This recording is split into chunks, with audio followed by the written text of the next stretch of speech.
But I am going to just speak very briefly about what we have it labeled under the butterfly effect.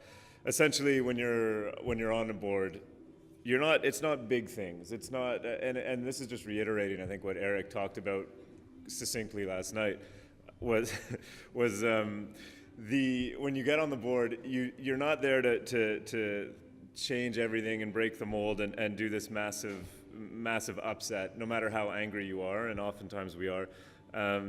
What you're there to do is little things and just procedurally, push things forward. And because it's really small things, it's just making everyone aware of the athlete issues and that, hey, dude, you're great. The coaching's awesome, but this structure here is not right. It's not fair. It's not transparent. We need to work on our selection or something like that. And just showing people, because honestly, everyone's heart, I think, is in the right place, but they lose track of it. You're administering a sport. It's very complex, and they lose track of the athlete needs, even if they were athletes. So it's key to do that. We're going to have a couple people up here, a panelist, or panel, pardon me, of Jennifer Joyce from Athletics and Josh Riker-Fox from Modern Pentathlon. And they're going to talk about how they've been able to influence their sport and as reps and probably field some questions too, I think is the idea, right? So Jennifer and Josh, you guys want to come up? Oh boy.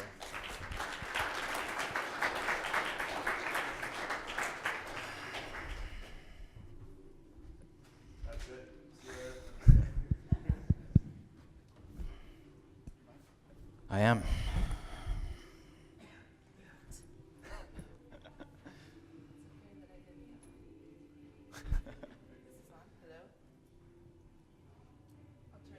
Perfect. Hello. Okay, I think it's working. Yes, hello. So maybe you guys can both just introduce yourselves and then just give a description of your sport and some of the challenges you guys were facing and how you guys overcame them, kind of thing. Should I go first? Sure. Okay. So Joshua Riker-Fox from the sport of pentathlon, and took some notes this morning to sort of reflect on a number of the challenges that we've been through as an organization. I've been the athlete rep on our board for 10 years now, so I've been around for quite a while, and I've seen a lot of changes. And our organization is unique, but probably similar to a number of years in that we're quite a small sport. So it's difficult at times to really try to affect change, because if you have a powerful voice or a powerful opinion, unfortunately, you're probably immediately going to be rubbing somebody the wrong way. Unlike, I think, in some of the bigger organizations where it might be slightly more democratic. Keep me on track here, too, if I'm going off in the wrong direction. So I was reflecting on some of the major challenges that we've had, and in particular over the last 4 or 5 years, and some of the tools that have been put into play to bring about change.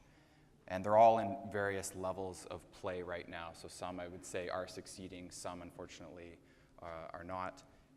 But we are getting there. First one is with financial reports. So I'm not sure if any NSO can beat this record, but since 2010, we had, as an athlete and as a board, we had never been delivered a proper financial report.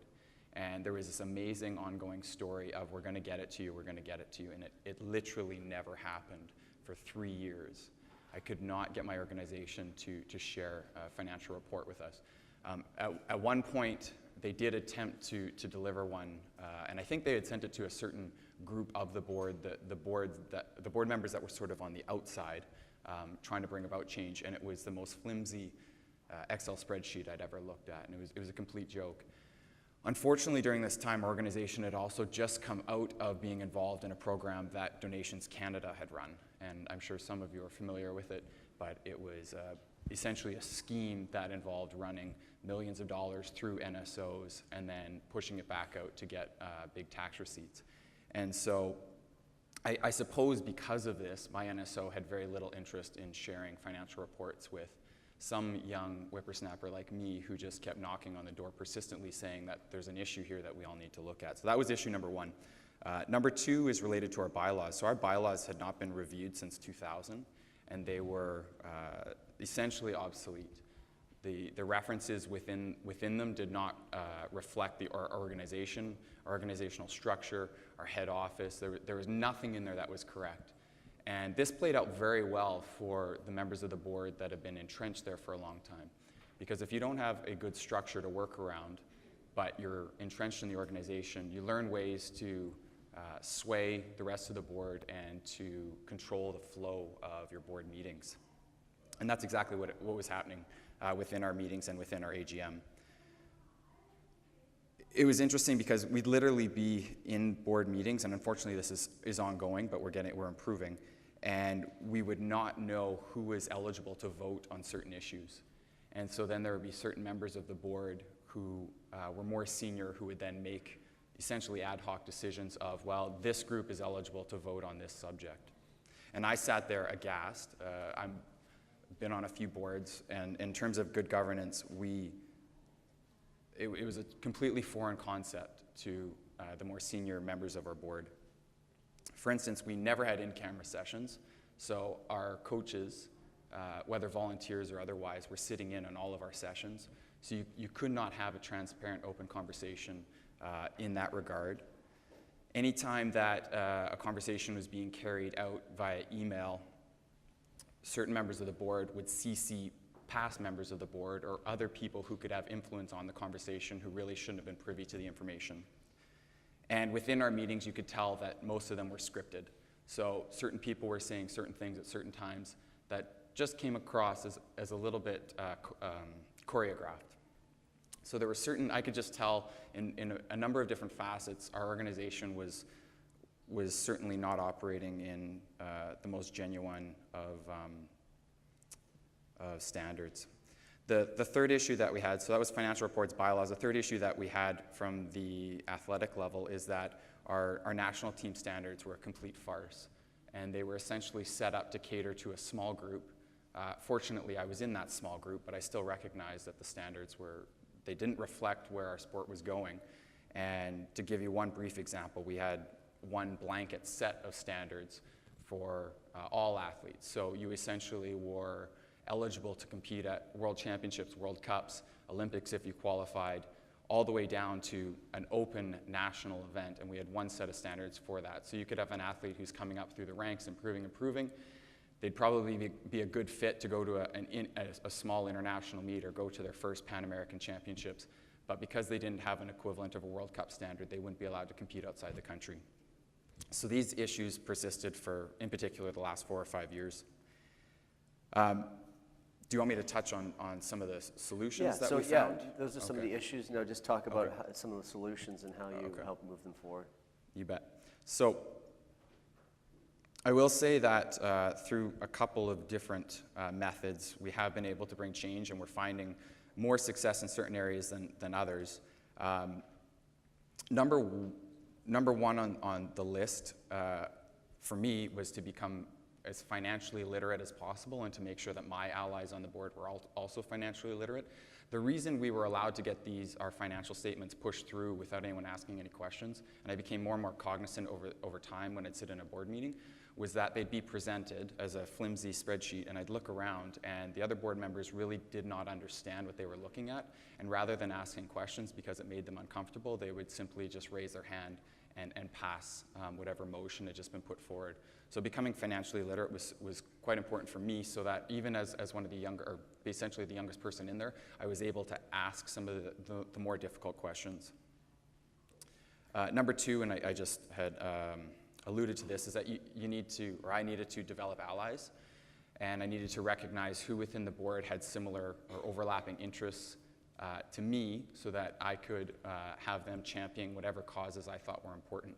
And within that, it's really important to recognize, and this was hard at first because I just assumed that everyone in there should value to the same extent the things that I cared about. But it became, pretty quickly important that the treasurer really doesn't care about national team standards in most cases, because that's not an area that he or she could really relate to, so not necessarily a strong ally. So I had to recognize in there what individuals were more likely to latch on to the different causes that I thought were important. The third, and this is something that Eric and I had chatted about a few years ago and it stuck with me, is that I had previously I had really had an opinion that the squeaky wheel will eventually get greased. And working within a board, and especially within an NSO, you recognize that that really isn't the case. You have to, whatever your causes are, you have to find a way to frame it so that when you're presenting it, it's actually a benefit to that individual or to the other board members. I spent years and years constantly beating on certain issues, and it's the old phrase, you know, you can lead a horse to water. I presented so many times to these people why we needed change in certain areas because we were not living up to a standard for our athletes. We were not developing the sport. Our participation was going down. Our international performance is going down. And we weren't even close to being remotely aligned with what other NSOs were doing. And you could present every other reason in the world, and they would not hear anything you were saying. It was like talking to a wall. When I was able to frame it more as this will help you, then I could get a little bit more buy-in. And then the final aspect that's been increasingly helpful is we've been working on engaging younger athletes in our organization. And as a result of that, it's funny because I kind of still see myself as like an 18-year-old pentathlete, and that is definitely not the case. But there are 18-year-old pentathletes and younger that are coming up through our sport, and they're articulate, intelligent, and they're asking good questions, but they're scared to say anything about it. And by engaging them, I've found, in particular with a couple of them, they're asking the right questions, and they're doing it at the grassroots level as well. So when they plant a seed on something that they're curious about, it eventually is making its way up through their PSO and then up to the national level board table. So we have been able to bring about a bit of change, certainly in behavior. Some of these entrenched board members that haven't necessarily left the organization or been squeezed out yet have been forced to at least change the way that they're acting, which is not a long-term solution, but at least it is a bit of progress. We have people moving into new roles, and we were eventually able to change our standards to be more reflective of what we need as an NSO. So we're still in stages of correction, but we have been able to make progress through those actions. So. Perfect. So what we're going to do is we're going to touch base with questions specifically for Josh. We'll go through both their situations, and then you guys can ask them questions at the end. So you cover your stuff? Sure. Perfect. So Jennifer Joyce from track and field. I was a hammer thrower, and actually our male athlete rep Jared is here as well. And I just wanted to quickly say that, as you know, we only get one athlete rep paid for by AthletesCAN. So, but we've both been wanting to come for a few years. So every year we get AthletesCAN to pay for one of us, and we ask our federation to pay for the other, which they've been doing. And so I think it's really important, like if you feel strongly about something and you want to be included, to make sure you ask, because at least for us, they've always sort of, if we've asked for something, they've done it for us. Another example of that would be with the Bell Connect phones. I was one of the casualties last month as well, but maybe some of you got your phones shut off as well. So we went back to our, to AthletesCAN, to our NSO, and said, look, like we've got to be on conference calls all the time. Like these phones are a huge asset to us, and you know, we really appreciate, you know, having been on this plan. Is there anything you can do to help us? And they're actually adding us to their corporate plan, and they're going to be paying for our phones. So, just as a quick side note, just if there's things that you need, don't be afraid to ask for them. But anyway, so. I'm just starting my second term. Jared's in the last year of his second term, so we've both been around for 3 and 4 years now. And we actually had a change in our CEO about 4 or 5 years ago. And the CEO before was very much kind of focused on like the fundraising, financial side, and was a bit disconnected from what was going on in the high performance area. And I would say there was a culture, I guess, that had sort of been allowed to exist where staff of Athletics Canada was just able to sort of, they'd created a situation where they were able to sort of do whatever they needed to do. So to give you an example, so Jared and I both sit on the board of directors, and then as a subcommittee of the board of directors, there's the National Team Committee, which the National Team Committee oversees all team selection, carding, and I think those are the big two things. And so that National Team Committee had somehow whittled itself down to be 2 athlete reps, the high performance director, the head coach, and the national team director. So if there was ever a situation where we needed to vote on something, it was just 3-2 always. If Jared and I wanted to support an athlete, there was nothing we could ever really, really do. And when the new CEO came in, he sort of said, well, what happens if there's ever a tie? And they said, well, there's never been a tie. And he sort of said, well, how is that possible? Like, how is this a fair process? And the new CEO was a little bit more hands-on, a little bit more willing to sort of listen to athletes, or just maybe more engaged, or maybe more aware to ask us, I guess, what we need. And that was one of the big things that we said to him was, like, we need this to be a more fair process for the athletes. We need to have at least a chance to have a discussion, have our voices heard. So one of the things that he did was he himself joined the national team committee and brought on a few other people. One was like the branch presidents of all the provincial branches. So he's on, as well as like a bit of a rep to the PSOs. And there's a few more people that were brought into the mix. And all of a sudden now, like, our conference calls for national team committees are a lot more of actually discussion, rather than just like, here's the athlete side, here's the staff side, let's vote. Okay, athletes are screwed over, great, moving on. So now it's like actually a discussion about, you kind of hear all the angles and people present more just different ways of looking at it and thought processes. It's a lot more collaborative and a lot more fair, and we've been able to really do a lot more for the athletes that way. So that's one big area that sort of improved, and then we've been able to tackle in the last couple of years. And then the other thing was when we first started, there was a lot that had just happened. They had, as On the Podium came in and sort of did some different things with the way they funded the federations.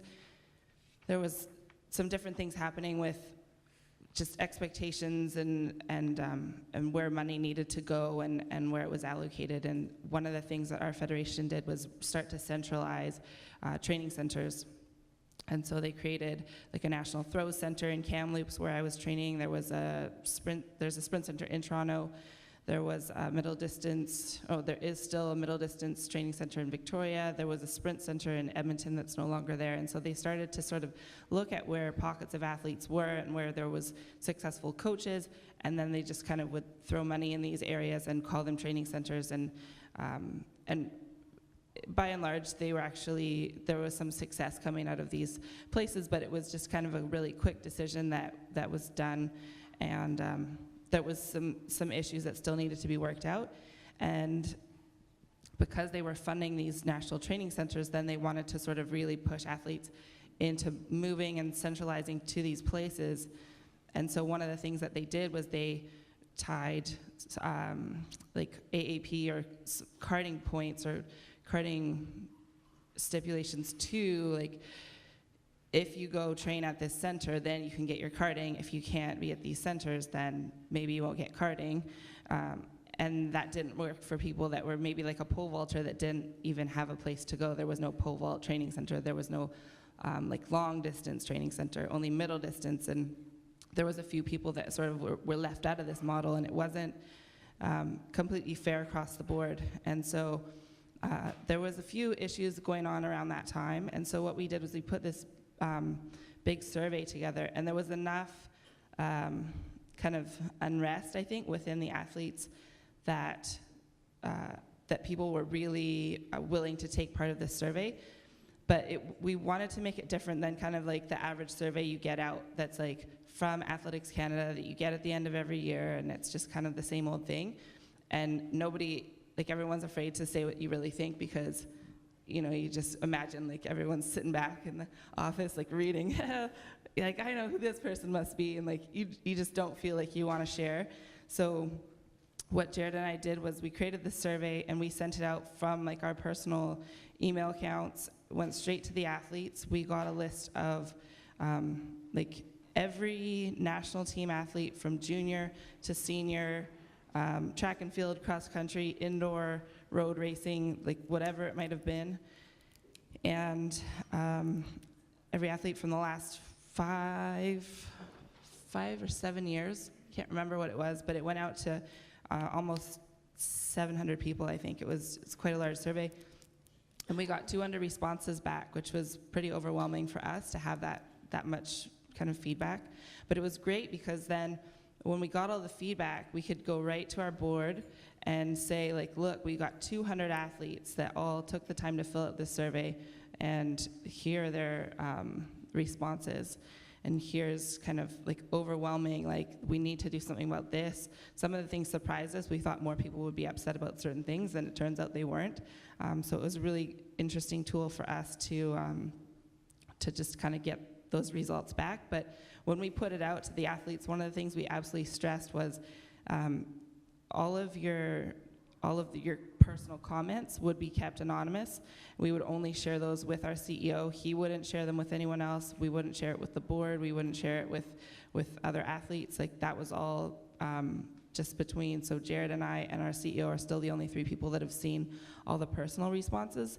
But the actual statistics from it were captured, and then our federation was so impressed with the work that we had done that they actually published our survey in their monthly magazine that they put out, or maybe it's quarterly, I'm not sure. But anyways, they published it, and they were really, they wanted to kind of show the work that we had done, and we ended up getting a lot of support from it. So from the results, we were able to really initiate some change. And so things like the carding criteria being tied to, like, you have to live in certain centers or be centralized, that kind of thing, that's all been changed, and we've made some significant headway, I think, in those areas. So that's been some, like, 2 of our kind of major challenges and solutions, I'd say. Perfect. Thank you so much. We have about 10 minutes just for Q&A, and maybe, or 5 minutes, sorry. I'll just start off with a quick question, so maybe you guys can answer it real quick for each one of them. What are some of the opportunities moving forward in both your sports that you feel as athletes rep to you guys can contribute? One of the things that we are looking to do right now is we had an athletes council that was set up a few years ago. I saw Nicole come in, actually. Nicole was athlete rep before me, so she had gotten an athlete council going that had sort of dwindled in the years between when she left and when I started. So Jared and I were asked to kind of get this athlete council going again. And so what we'll be doing is making sure every event group, so sprints, middle distance, long distance, jumps, throws, and wheelchair are all represented. And then, I thought I turned this off for a second. So making sure that all of our event groups are represented, and then that will give us just sort of a larger reach in terms of getting feedback from more athletes, because then we can sort of say to everyone on the athlete council, can you go back and poll your event group? Or just even in terms of reviewing team selection criteria, like, there may be nuances of the marathon that I, as a hammer thrower, wouldn't even occur to me. So I think there's a lot of benefit to having a little bit wider reach, so that's one thing that we're looking to do in the immediate future. Perfect. Josh?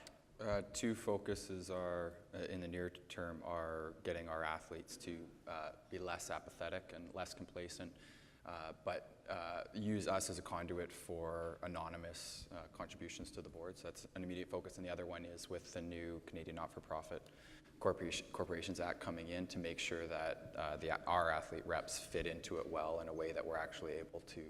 I mean, for us, it's actually a real benefit that the new act is coming in, because our NSO would have continually gone on the pathway that it's been on for since 2000 with its bylaws and so on. But I'm trying to make sure that our athlete reps going forward have a very strong voice within the new act. Gotcha.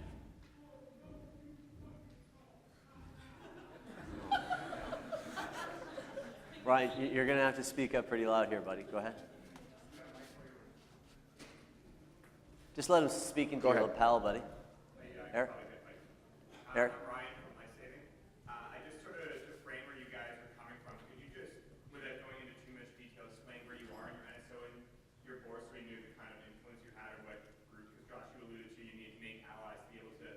Motions to sort of come forward, things like that. So you just explain where you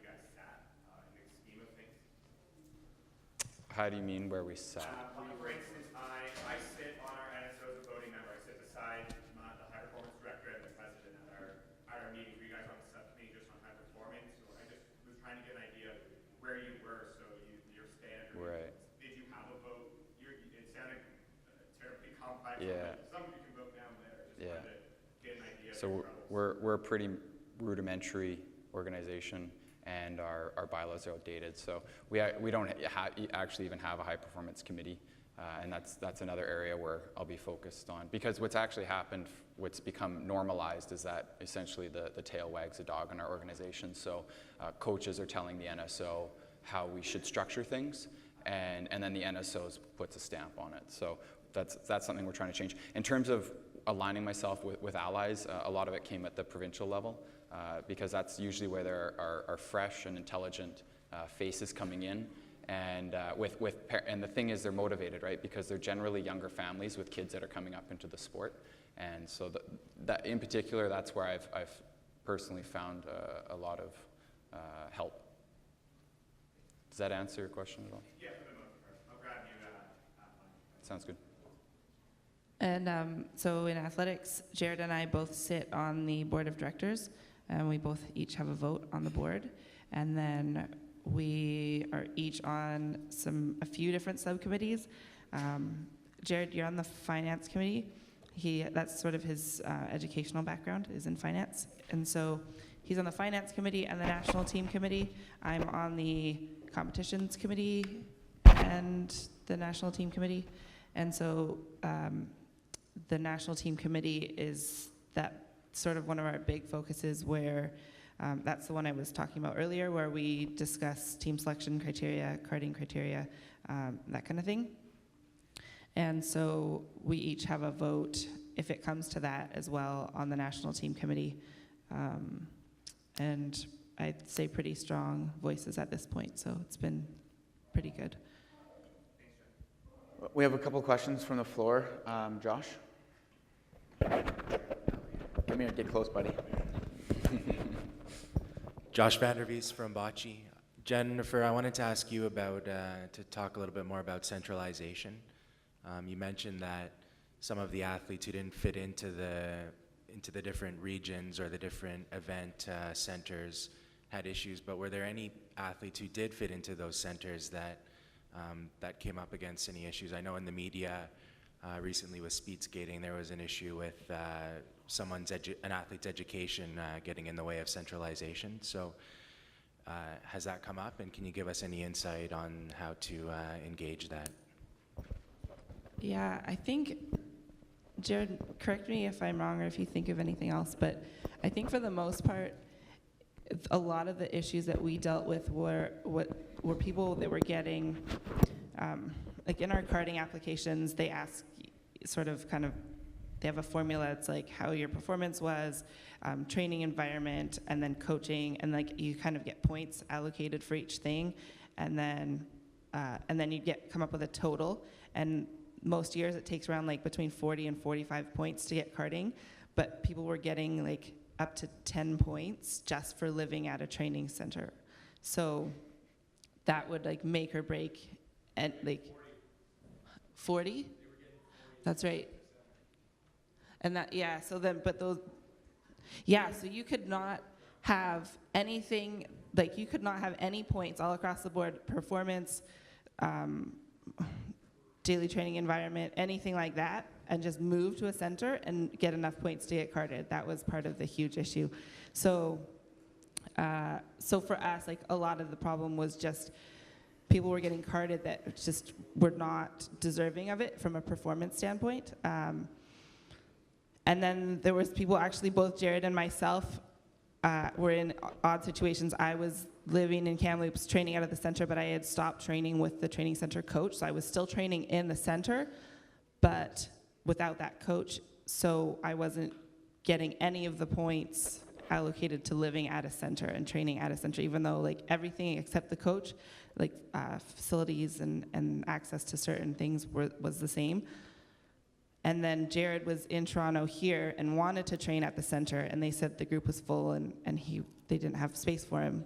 So he was like here knocking on the door and he couldn't get in. So there was some really odd situations happening. So most of what we dealt with was kind of along those lines. I don't know if there was anything like sort of what you're talking about in terms of like the education piece, but I don't know. Does that answer your question? Yeah. Okay. So this is really a primer to get you thinking about some of the issues that we want to work through in a workshop, and it's interesting to see some of the specific things that you've discussed. Josh, you talk about the state that your organization's in, and it's not just the athlete. That basically you just, as an athlete, you just want to be able to train, have the best performance you can. To have to deal with all this, like there's quite a lot of time and effort and work that goes into that. Ideal world, you don't have to do that, but it's kind of like, I like the idea that Kevin brought forward, which is like dealing with the stuff is like the fuel that allows you to be effective in just pursuing your sport. And these are things that Sport Canada looks for, and can make the difference between a sport being funded or not funded is the structure that they have. Do they have an effective board structure? And I think sometimes there's a frustration, why isn't my sport funded? Well, it's because there's a certain accountability that funding has to have the right mechanisms and that the right governance structure is there. And so that's where this, that work is so important, so that the sport is in the right place to not only to make it possible for you to train and focus on that, but so that it is eligible for Sport Canada funding. So that's an example of that alignment of interest of the athlete rep and the leadership and advocacy work that we do, and Sport Canada's interest of having an effective sports system. We'll take. Do you guys want to touch on? Do you have a question that you want to touch on? Okay, and then we're going to move into the sessions, and we'll have a chance to come back and discuss these things more as a group, and then work on in specific areas to present back to the group this afternoon. Hi, Laurie Johnston, used to be racquetball. Two quick comments. One, I think you speak to the benefit of the power of numbers. So Josh, I'm not sure if there's other athletes that you're working with, but Jennifer, there's certainly strength in working with Jared, and so the power of numbers. Then when you're talking about how many different committees, that can be really overwhelming. So the fact that there's more than one person to share some of those responsibilities. And when you talked about surveys and possibly 200 people, a tool, I'm curious if you use tools like SurveyMonkey or SurveyGizmo or something else to help make that process easier. So when we're talking about creating or sharing tools that are useful for athletes, if you haven't been using them, there's some really good online, either free or cheap survey tools that could help the job. So I'm curious if you've used them and just your perspective on power and numbers. I haven't.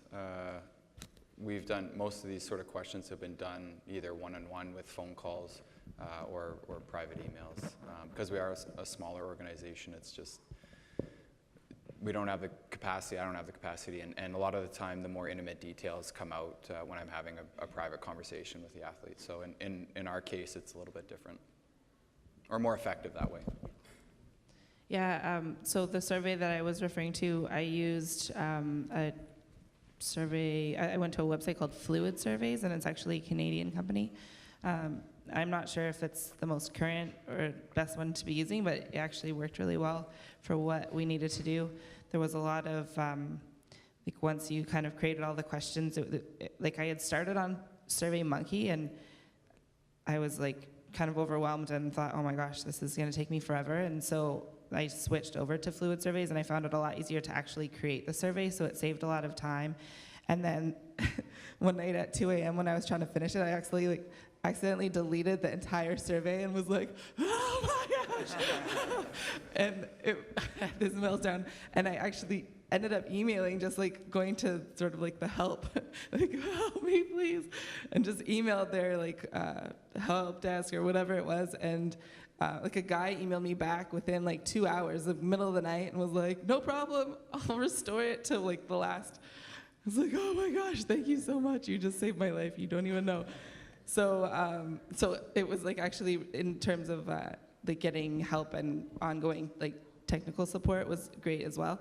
But then in the back end, once you had finished the survey, there was a lot of really great options in terms of sorting through that information and being able to, like, it was actually a really cool tool. I didn't even realize how much you could do with it, but you could take all the statistics and turn it into like pie charts or graphs or any type of thing. They'll PDF it. You could put it into Excel, Word. Like, it would ask you basically, or PowerPoint, like what type of document you wanted it put into, and sort of the back end to report on that stuff was huge. So I would definitely recommend it. But I don't know if that was like almost 2 years ago now, so there might be something even newer and better. But Great.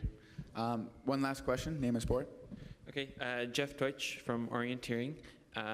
Quick question for Josh as another small sport organization. How do you address the fact that there's obviously a ton of work to be done, but so few people to actually do that work? I think that's just a reality of the organization. There's no way to sugarcoat it, and I've been pretty upfront about those things, probably too upfront at times. Especially I found with board members that have been around longer, when you emphasize how much work has to be done, they shy away more and more. So, in all honesty, like I was mentioning before, with the younger, newer, fresher faces that are quite, I think, been helpful with the changes in our organization from the PSO level. I don't allude to the amount of work that needs to be done. I allude to the benefit that'll happen as a result of it. And they can kind of figure it out on the journey on their own in terms of how much work is there. But if you talk about that early on, you lose buy-in from the new capital that's coming in. And certainly part of that is, we're not duplicating, lessons that we have from track and lessons that we have from modern pentathlon. The template that we're presenting and discussing today on building an athlete report, that was the Diving Canada template on building an athlete report. So, what are the lessons learned and how can we share that and basically lighten that load through, shared learnings and effective resources like the handbook. So that's, one of the things we're endeavoring to lighten that load for sure. And that's one of the key things to remember too, is that the resources that are not only in that handbook, but are available from Jazz and Ashley, is you guys can take these resources and actually take them to your board and say, hey, this is how a board should be structured. And there's a lot of resources that you guys can be proactive that are already templated that you can just take to them and say, hey, these are examples of what other NSOs are doing with their bylaws. And it's getting the work halfway done. And I think they would appreciate it. And that's where you guys come in and kind of create some solutions. Definitely. if I could just add one quick comment to that, and that's another reason, like, for example, why we're looking to create an athlete council is to engage a little bit more people, get a bit more help. And both Jared and I, this is our last terms that we're eligible to sit as athlete reps. Both of our last national teams were in 2009, so we're hoping to sort of help create a bit of a succession plan for us by engaging people early on and having them involved before it's time to just like throw them to the wolves. Yeah. Awesome. Thank you, guys. We just have a quick gift to say thank you for sharing. Thank you, sir. Appreciate it. Thanks, Sarah. Thank you. Thank you, Eric. Thanks, Eric. Leave me hanging.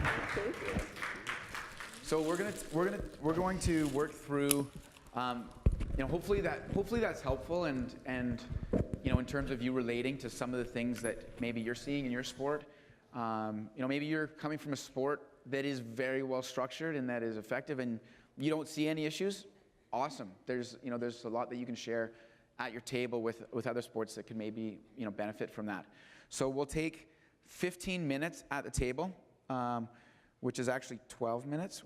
At 5:02 we'll take a 10-minute break. So this is going to be a quick brainstorm at your table. One person capturing on paper what the key issues are that you feel need to be addressed in your sports, the opportunity to move things forward. Again, the theme of responsible leadership moving sport forward.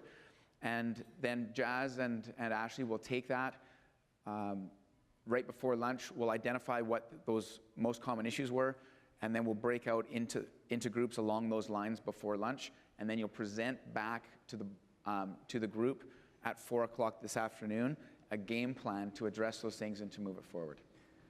Just before we jump in, everyone just get up, shake it out. I know you've been sitting for like 2 hours or an hour and a half so far.